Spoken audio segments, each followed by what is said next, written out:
जिस चाय वाले को अमीर लड़के की चाहत में छोड़ गई पत्नी, वही 12 साल बाद आईएएस बनकर लौटा। फिर जो हुआ पूरा गांव देखकर हैरान हो गया।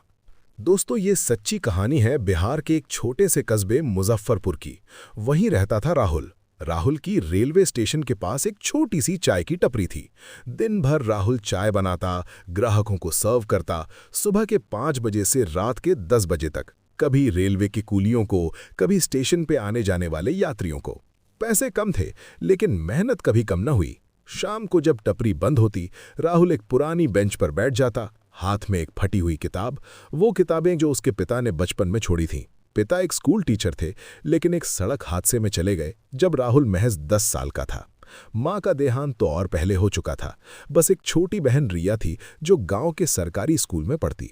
राहुल की सारी कमाई उसी की पढ़ाई पर लगती। गांव वाले कहते, अरे राहुल, तू तो चाय वाला है, किताबें पढ़कर क्या करेगा, बस यही जिंदगी है तेरी। राहुल हंस देता, अंकल चाय गरम है, लो किताबें बाद में। लेकिन अंदर ही अंदर वो जानता था, ये चाय की भाप नहीं, उसके सपनों की धुंध है। इसी कस्बे में रहती थी नेहा, गोरी चिट्टी, शहर पढ़ी लिखी लड़की। नेहा कॉलेज में बीए कर चुकी थी और सपने उसके बड़े थे। बॉलीवुड फिल्मों जैसी जिंदगी, बड़ा घर, लग्जरी कार, शाम को पार्टीज। वो स्टेशन पर आती जाती रहती और राहुल की टपरी पर रुक जाती। कभी चाय मांगती, कभी बस बातें। राहुल की सादगी नेहा को भा गई। वो कहती, राहुल तो इतना मेहनती है, एक दिन जरूर कुछ बड़ा करेगा। राहुल शर्माता, लेकिन आंखों में उम्मीद जग जाती। धीरे धीरे बातें प्यार में बदल गईं। नेहा के घर वालों को जब पता चला तो हंगामा मच गया। चाय वाले से शादी? नेहा, तू पागल हो गई है, हमारा घर छोटा है लेकिन इज्जत बड़ी है। नेहा ने जिद की, पापा राहुल अच्छा इंसान है, वो बदल जाएगा। आखिरकार मजबूरी में शादी हो गई।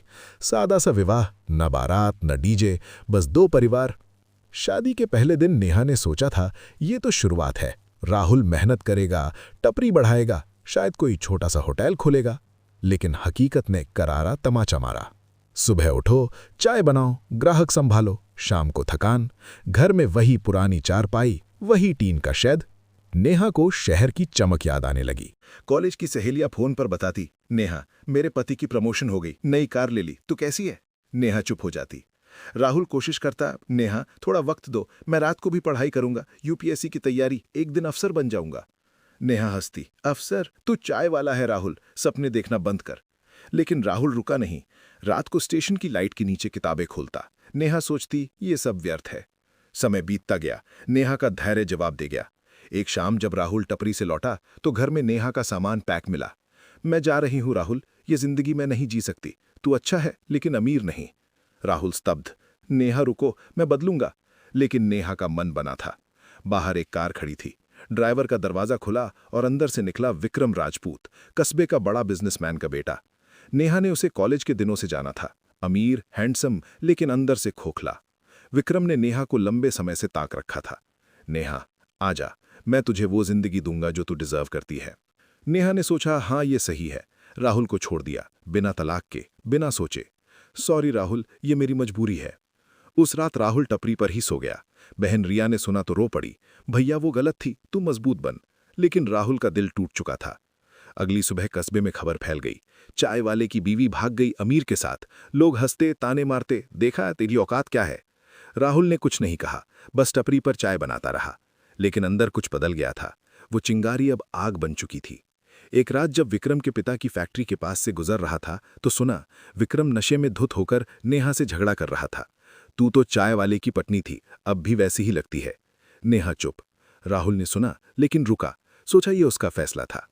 दिन कटते गए। राहुल ने टपरी बढ़ाई, अब 2-3 हेल्पर रखे, कमाई अच्छी हो गई, लेकिन दिल खाली था। रातें किताबों में कटती, यूपीएससी की तैयारी। पहला अटेम्प्ट फेल, दूसरा फिर फेल। पैसे कम पड़ने लगे। बहन रिया की पढ़ाई रुकी, लेकिन राहुल हारा नहीं। रिया, बस थोड़ा और, भैया कुछ बड़ा करेगा। इधर नेहा की जिंदगी, वो तो सपनों की तरह चमक रही थी। विक्रम के साथ शादी हो गई, बड़ा घर, महंगी साड़ियां, पार्टीज। नेहा सोचती, सही किया मैंने। लेकिन धीरे धीरे सच्चाई सामने आने लगी। विक्रम का नशा बढ़ा, छोटी छोटी बातों पर हाथ उठाने लगा। नेहा के मायके वाले कहते, बेटी सह ले, अमीर घर है। लेकिन सहना आसान न था। एक रात झगड़े में विक्रम ने नेहा को पीटा।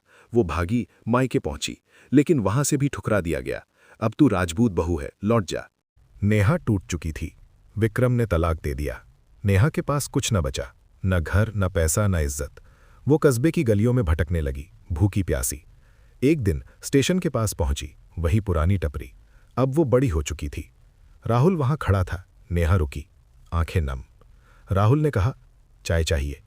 नेहा हिचकिचाई। उस दिन नेहा चुपचाप लौट गई। राहुल ने पीठ फेर ली थी, लेकिन उसकी आंखों में जो दर्द था वो रात भर टपरी के अंदर चाय की भाप बनकर घूमता रहा। नेहा सोचती रही, मैंने बड़ा गुनाह कर दिया, लेकिन अब पछतावा करने का वक्त खत्म हो चुका था। राहुल ने फैसला कर लिया, अब कोई बहाना नहीं। टपरी को उसने 24 घंटे की दुकान बना दिया, 2 हेल्पर रखे, कमाई बढ़ी, लेकिन हर कमाई का आधा हिस्सा यूपीएससी की किताबों पर जाता। रात के 2 बजे तक स्टेशन की लाइट के नीचे वो पढ़ता, आंखें लाल, हाथ कांपते, लेकिन मन कहता, अब हार नहीं मानूंगा। एक रात राहुल टपरी के पीछे बैठकर फूट फूट कर रोया। तभी राहुल की बहन रिया आई। उसने भाई का हाथ पकड़ा और कहा, भैया, अगर तुम हार गए तो मैं भी कभी कुछ नहीं बन पाऊंगी। तुम सिर्फ अपनी जिंदगी नहीं, मेरी भी लड़ रहे हो। उस दिन राहुल ने टपरी पर नया बोर्ड लगाया, राहुल चाय एंड आईएएस स्टडी सेंटर। रात 10 बजे के बाद टपरी बंद नहीं होती थी। 15-20 गरीब लड़के आते, राहुल खुद पढ़ाता, चाय फ्री, बस एक शर्त, रोज 4 घंटे पढ़ाई। समय बीतता गया, 12 साल हो गए। राहुल ने चौथा अटेम्प्ट दिया, रैंक 47। अखबार की सुर्खी, स्टेशन का चाय वाला बना आईएएस अधिकारी। पूरे कस्बे में तहलका मच गया। धीरे धीरे उसका नाम मुजफ्फरपुर का आईएएस चाय वाला बन गया। राहुल की ट्रेनिंग पूरी हुई। पहली पोस्टिंग एसडीएम मुजफ्फरपुर, वही जिला, वही स्टेशन, वही गलियां। जब वो पहली बार कलेक्टोरेट पहुंचा तो कोई सायरन नहीं बजा, कोई घमंड नहीं, लेकिन अब उसकी आंखों में वो पुरानी चिंगारी ज्वाला बन चुकी थी। उसी शाम उसने जिले की सबसे बड़ी फाइल मंगवाई, रेलवे स्टेशन के पास अवैध झोपड़ियां और कब्जे। फाइल खोलते ही उसकी नज़र एक नाम पर अटक गई, नेहा शर्मा, पति विक्रम राजपूत, तलाकशुदा, झोपड़ी नंबर 47, स्टेशन रोड। राहुल की उंगलियां रुक गई। 12 साल बाद भी नेहा उसी जगह थी। अगली सुबह ठीक 9 बजे सरकारी काफिला स्टेशन की तरफ बढ़ा, पीछे बुलडोजर। पूरे इलाके में अफरा तफरी मच गई। एसडीएम साहब झोपड़ियां तोड़ने आ रहे हैं। नेहा ने खबर सुनी तो उसके पैरों तले जमीन खिसक गई। वो झोपड़ी के बाहर खड़ी थी। धूल उड़ती गाड़ियां आती दिखीं। सबसे आगे वाली गाड़ी रुकी। ड्राइवर ने दरवाजा खोला और जो शख्स बाहर निकला, नेहा के हाथ से लोटा छूट गया।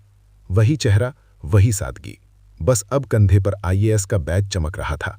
नेहा के मुंह से सिर्फ एक नाम निकला, राहुल। राहुल ने एक नज़र उस पर डाली, न हैरानी, न गुस्सा, न मुस्कान, बस एक ठंडी गहरी चुप्पी। फिर वो सीधा झोपड़ियों की तरफ बढ़ गया। अफसरों ने रिपोर्ट पढ़ना शुरू किया। बुलडोजर इंजन गरजने लगा। नेहा कांपती हुई आगे बढ़ी, घुटनों के बल गिर पड़ी। राहुल, मुझे माफ कर दो, मैं मर जाऊंगी, कहाँ जाऊंगी? राहुल ने एक कदम पीछे हटाया, धीरे से बोला, 12 साल पहले तुमने मुझे यही सवाल नहीं किया था नेहा? अब जवाब देने का समय मेरा है। उसने फाइल ली, पन्ने पलटे, फिर शांत लेकिन सख्त स्वर में अफसरों से कहा, कार्रवाई शुरू करो, कोई झोपड़ी नहीं बचनी चाहिए। बुलडोजर की आवाज गूंज उठी। नेहा चीखी, पूरी भीड़ सन्न रह गई। राहुल बिना मुड़े गाड़ी में बैठ गया। दरवाजा धड़ाक से बंद हुआ, कांच ऊपर चढ़ गया। ड्राइवर ने गियर डाला और गाड़ी धीरे धीरे आगे बढ़ने लगी। पीछे बुलडोजर की भयानक आवाज गूंज रही थी, धूल का गुबार उठ रहा था। नेहा चीख रही थी, राहुल रुक जा प्लीज, मैं मर जाऊंगी, मुझे अकेला मत छोड़, 12 साल की सजा काफी है। उसकी आवाज पूरी गली में गूंज रही थी। लोग फोन निकालकर वीडियो बना रहे थे। कुछ औरतें रो रही थीं, कुछ पुरुष सिर झुकाए खड़े थे। बुलडोजर नेहा की झोपड़ी के ठीक सामने रुक गया था।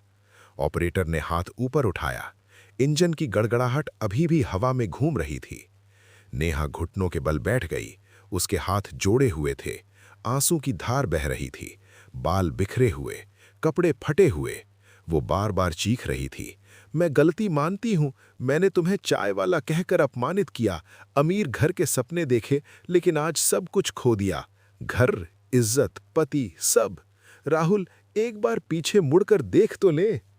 गाड़ी 150 मीटर आगे जा चुकी थी, लेकिन अचानक ब्रेक की तेज आवाज आई। टायर सड़क पर खिसक गए। गाड़ी रुक गई। ड्राइवर ने हैरानी से राहुल की तरफ देखा। राहुल ने दरवाजा खोला, बाहर निकला, चेहरे पर कोई भाव नहीं, ना गुस्सा, ना नफरत, ना खुशी, बस एक गहरी ठंडी शांति। वो कदम बढ़ता हुआ वापस लौटा। भीड़ हटती जा रही थी, लोग फुसफुसा रहे थे। एसडीएम साहब लौट आए, अब क्या होगा? राहुल नेहा के ठीक सामने आकर खड़ा हो गया। नेहा ने सिर उठाया, उसकी आंखें लाल हो चुकी थीं, गला सूख चुका था। राहुल, बोलो कुछ, गाली दो, मार दो, लेकिन इस तरह चुप मत रहो। राहुल ने कुछ सेकंड चुप रहकर नेहा को देखा, फिर बहुत धीमी लेकिन साफ आवाज में बोला, नेहा, 12 साल पहले तुमने मुझे सिर्फ चाय वाला समझा, इंसान नहीं। आज मैं एसडीएम हूं, लेकिन आज भी अगर मैं वही चाय वाला होता तो क्या तुम मुझे इंसान समझती? बताओ नेहा, सच बताओ। नेहा के मुंह से आवाज नहीं निकली, वो सिर्फ सिसक रही थी। राहुल ने आगे कहा, मैं बदला नहीं लेना चाहता, क्योंकि बदला लेने वाला इंसान कभी बड़ा नहीं बनता। मैंने वो सब सहा, भूख, अपमान, रातों की बेचैनी, माँ बाप की कमी, लोगों के ताने, सिर्फ इसलिए कि एक दिन साबित कर सकूं कि इंसान की कीमत उसके पेशे से नहीं, उसके इरादों से तय होती है। तुमने मुझे छोड़ दिया, लेकिन मैंने कभी तुम्हें नहीं छोड़ा, अपने दिल से। उसने फाइल मंगवाई, अफसरों ने दौड़कर लाकर दी। राहुल ने पन्ने पलटे, कलम निकाली। इस परिवार को तुरंत वैकल्पिक प्लॉट दिया जाए। स्टेशन के पास सरकारी आवास योजना के अंतर्गत 500 वर्ग फुट का प्लॉट, साथ ही 1 लाख रुपए की तत्काल सहायता। आदेश तुरंत लागू। उसने फाइल बंद की और अफसर को सौंप दी। बुलडोजर हटा दो, बाकी काम जारी रखो। भीड़ में तालियां बजने लगी। नेहा अभी भी घुटनों पर बैठी थी। उसने राहुल के पैर पकड़ लिए। राहुल, तुमने मुझे बचा लिया, मैं जिंदगी भर तुम्हारी गुलाम बनकर रहूंगी, मुझे वापस ले लो प्लीज। राहुल ने एक कदम पीछे हटाया। नेहा, ये माफी नहीं है, ये इंसानियत है जो तुमने कभी नहीं दिखाई। तुम्हें प्लॉट और पैसे मिलेंगे, नई जिंदगी शुरू करने का मौका मिलेगा, लेकिन मेरे घर का दरवाजा कभी नहीं खुलेगा। मेरी बहन रिया अब डॉक्टर बन चुकी है, वो तुम्हें देखना भी पसंद नहीं करेगी। तुम्हारे लिए अब सिर्फ एक रास्ता है, खुद को संभालो। कभी किसी को उसके हालात से मत आंकना। और हां, कभी कभी स्टडी सेंटर में चाय पीने आना फ्री है। राहुल ने मुस्कुराया, पहली बार 12 साल में एक हल्की सी मुस्कान। फिर वो घूमा और गाड़ी की तरफ बढ़ गया। लेकिन वो सिर्फ 4 कदम चला था कि अचानक उसके पैर रुक गए, मानो कोई अदृश्य रस्सी उसे पीछे खींच रही हो। पीछे नेहा अभी भी जमीन पर बैठी फूट फूट कर रो रही थी। उसकी सिसकियां हवा में घुल रही थीं। राहुल ने आंखें बंद की। 12 साल पुराना वो दर्द एक बार फिर सीने में चुभ गया। उसने गहरी सांस ली और धीरे धीरे मुड़ गया। भीड़ चुप थी, सबकी नजरें राहुल पर टिकी हुई थीं। राहुल नेहा के ठीक सामने आकर खड़ा हो गया। नेहा ने सिर उठाया। उसकी आंखें सूजी हुई थीं, चेहरा आंसुओं से भीगा हुआ। राहुल, बस एक बार मुझे माफ कर दो। मैं जानती हूं मैं लायक नहीं हूं, लेकिन... राहुल ने शांत लेकिन गहरी आवाज में कहा, नेहा, मैं बदला नहीं ले रहा। मैं सिर्फ वो इंसान बनना चाहता था जिसे तुमने कभी नहीं देखा। लेकिन आज जब तुम्हें देख रहा हूं तो लग रहा है कि सजा तुम्हें भी उतनी ही मिल चुकी है जितनी मुझे मिली थी। उसने हाथ आगे बढ़ाया। नेहा कांपते हाथों से उसका हाथ थाम लिया। राहुल ने उसे धीरे से उठाया। तभी भीड़ में हलचल हुई। पीछे से एक लड़की तेज कदमों से आ रही थी। सफेद सलवार कुर्ता, कंधे पर स्टेथोस्कोप, चेहरे पर पसीना। वो लड़की थी रिया। राहुल हैरान रह गया। रिया, तू यहां कैसे? तू तो आज पटना के हॉस्पिटल में ड्यूटी पर थी ना? रिया ने हांफते हुए जवाब दिया, भैया, मैं सुबह से ही मुजफ्फरपुर में थी। जब मुझे पता चला कि तुम आए हो और आज स्टेशन वाले इलाके में बुलडोजर चल रहा है तो मैं सीधे यहां आ गई। रिया ने नेहा की तरफ देखा। उसकी आंखों में पहले तो गुस्सा था, लेकिन फिर नरम पड़ गई। भाभी, मैं तुमसे बहुत नफरत करती थी। जब तुमने भैया को छोड़ा था तब मैं सिर्फ 10 साल की थी। मैंने भैया को हर रात रोते देखा था। लेकिन आज जब मैंने देखा कि भैया ने तुम्हारी झोंपड़ी नहीं तोड़ी बल्कि बचाई, तो समझ आई कि मेरा भैया कितना बड़ा इंसान है। रिया ने राहुल की तरफ देखा और मुस्कुराते हुए बोली, भैया, अब तुम्हें फैसला करना है। मैंने तुम्हें कभी नहीं रोका। अगर तुम्हारा दिल कहता है कि नेहा को दूसरा मौका दो तो मैं साथ हूं, लेकिन अगर नहीं तो भी मैं तुम्हारे साथ हूं। राहुल ने कुछ पल चुप रहकर दोनों को देखा, फिर धीरे से बोला, रिया, नेहा ने गलती की थी, बहुत बड़ी गलती। लेकिन आज जो इंसान उसके अंदर है वो 12 साल पहले वाली नेहा नहीं है।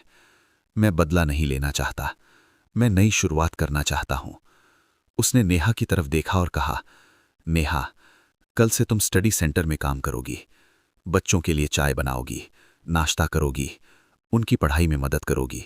राहुल ने नेहा का हाथ अपने हाथ में लिया और बोला, मैं तुमसे फिर शादी करना चाहता हूं। पूरी भीड़ सन्न रह गई। नेहा के मुंह से आवाज नहीं निकली, उसकी आंखें चौड़ी हो गईं। रिया भी हैरान थी। राहुल ने आगे कहा, लेकिन इस शादी के साथ एक शर्त है नेहा, 6 महीने तक तुम्हें साबित करना होगा कि तुम सच में बदल गई हो। अगर ये 6 महीने तुमने बिना किसी शिकायत के निकाल दिए तो ठीक 6 महीने बाद हम शादी करेंगे। लेकिन अगर बीच में तुम्हारा पुराना स्वभाव वापस आया तो फिर मैं तुम्हें कभी नहीं देखूंगा। नेहा के आंसू बहने लगे। वो घुटनों के बल बैठ गई और बोली, मैं सब कुछ करूंगी, बस मुझे एक मौका दो। राहुल ने उसे उठाया और कहा, मौका मिल गया है, अब देखते हैं तुम इस मौके को जिंदगी बना पाती हो या नहीं। पहले 15 दिन तो नेहा ने बहुत मेहनत की। सुबह 4 बजे स्टडी सेंटर पहुंच जाती, चाय बनाती, बच्चों को नाश्ता देती, शाम तक पढ़ाई में मदद करती। राहुल उसे देखकर मुस्कुराता। एक दिन रात को अचानक विक्रम वापस आ गया, शराब के नशे में, टूटे हाल में। वो नेहा के घर के बाहर खड़ा चिल्ला रहा था, नेहा, बाहर आ, मैं बदल गया हूं, मैं तुझे वापस लेने आया हूं, अब मेरे पास फिर से पैसा आ गया है। राहुल सिर्फ एक एसडीएम है, मैं तुझे वो जिंदगी दूंगा जो तू चाहती थी। नेहा डर गई। राहुल उस वक्त स्टडी सेंटर में बच्चों को पढ़ा रहा था। नेहा बाहर आई, विक्रम ने उसका हाथ पकड़ लिया और जोर से खींचा। चल मेरे साथ, वो चाय वाला तुझे क्या दे सकता है। ठीक उसी पल राहुल वहां पहुंच गया। उसने विक्रम का हाथ छुड़ाया और शांत लेकिन तेज आवाज में बोला, विक्रम, अब नेहा मेरी जिम्मेदारी है, तुम यहां से चले जाओ वरना कानूनी कार्रवाई होगी। विक्रम नेहा की तरफ देखकर बोला, नेहा, बोल, तू मेरे साथ आएगी या इस चाय वाले के साथ रहेगी। नेहा ने राहुल की तरफ देखा। उसकी आंखों में डर था, लेकिन साथ ही फैसला भी था। उसने विक्रम से कहा, मैं राहुल के साथ रहूंगी, तुम जाओ यहां से, मुझे अब अमीरी नहीं, इंसान चाहिए। विक्रम गुस्से में चला गया। राहुल ने नेहा को देखा और पहली बार उसकी आंखों में प्यार झलका। 6 महीने पूरे हो चुके थे।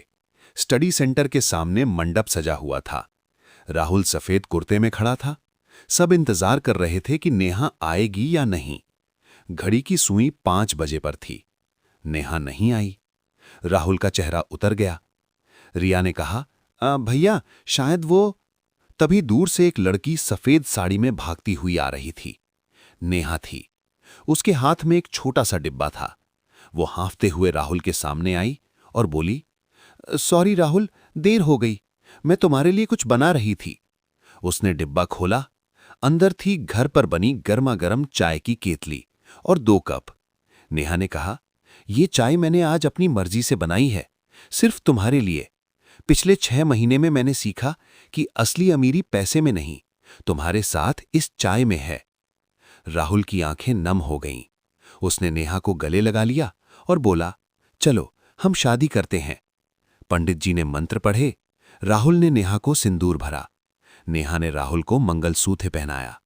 जब दोनों ने अग्नि के 7 फेरे लिए तो राहुल ने नेहा से कहा, ये 7 फेरे सिर्फ रिश्ते के नहीं, हमारे पुराने घावों को भरने के भी हैं।